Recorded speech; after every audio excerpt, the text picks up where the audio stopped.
So we're in a situation right now where we've gotten a lot of new iPhones in the last year. So let me go ahead and break down a little bit of a buying guide for those of you who want to go buy a brand new iPhone. If you're going straight into the Apple Store or you're going to Best Buy, Walmart, wherever else you get your phones at, and let's say you have the brand new options, you don't really have any used iPhones, I'm going to try my best to break these down. I'm going to tell you though, if you have all of the money in the world, money is not an issue at all. It really doesn't make any sense to me to recommend any other iPhone besides the iPhone 13 Pro or the iPhone 13 Pro Max. These are such solid iPhones and they are going to be able to handle you for so many more years to come. If the rumors are true with the next iterations of iPhones, the iPhone 13 Pro is probably the one I would recommend the most. This thing is going to have the best build quality, even it's very similar to the iPhone 14s, 15, 16, so on and so forth. The display on this thing is beautiful. The only thing that's really going to change is the notch and maybe a little bit of the performance.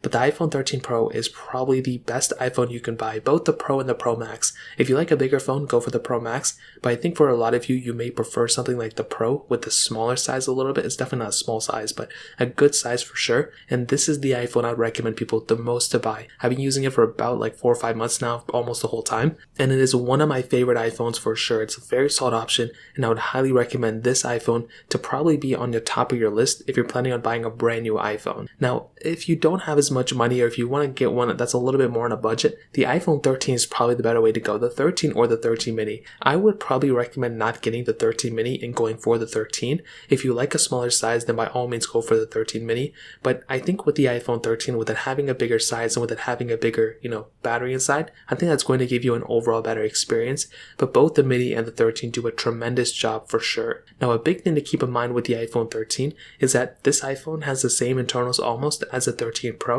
So this thing is still a very capable machine, and as I mentioned before, this phone is not going anywhere anytime soon either. Now, these next couple of iPhones are going to start trickling down in a few different areas. Now, if you're on an extreme budget, meaning you cannot go and buy the like every single dollar counts, well, I will honestly recommend you to buy something like an iPhone 11, even more so than the iPhone SE 3rd generation. Now, the reason why I say that is because the iPhone SE 3rd generation is a little bit of a different phone. It's definitely not on the same tier as the iPhone 13s, and with its outdated design, it just doesn't really make too much sense to buy it in my opinion. I think if this phone came out 3-4 years ago, that'd be different, and if it was priced a little bit lower, then that'd be even better. But the price difference between a brand new iPhone SE and a brand new iPhone 11 is only $70. And even in this case, I think it's definitely worth the upgrade for $70 to get the iPhone 11 than the iPhone SE 3. Even though the iPhone SE 3 has a newer chipset inside, as a phone in its entirety, you are going to be getting a much better experience on the iPhone 11. You're getting a bigger battery, way better design, way better camera,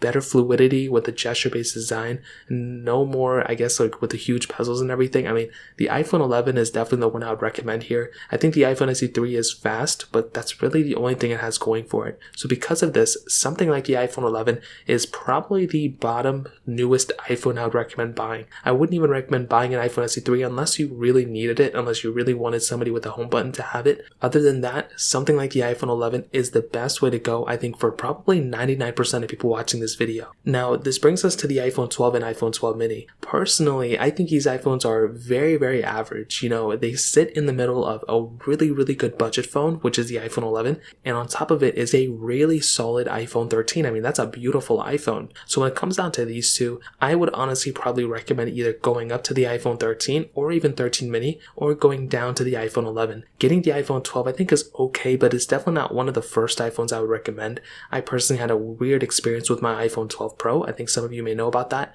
and even with my iPhone 12. So in this case, it probably makes more sense to go and just skip to the iPhone 13s if you have the money. If not, you can save some money and go buy an iPhone 11 in this specific situation as well. So that kind of covers it up, how I would kind of break down this buying guide. Nothing super crazy, but hopefully that kind of fulfills your specific situations you're in, and hopefully you buy the appropriate iPhone for your use case. If you have any other questions or anything, let me know in the comment section below. Hit the like button, that'll mean so much, but definitely hit that subscribe button. More importantly than everything else, I love every single one of you guys. Hopefully I'll catch you guys in the next video. Peace out till then.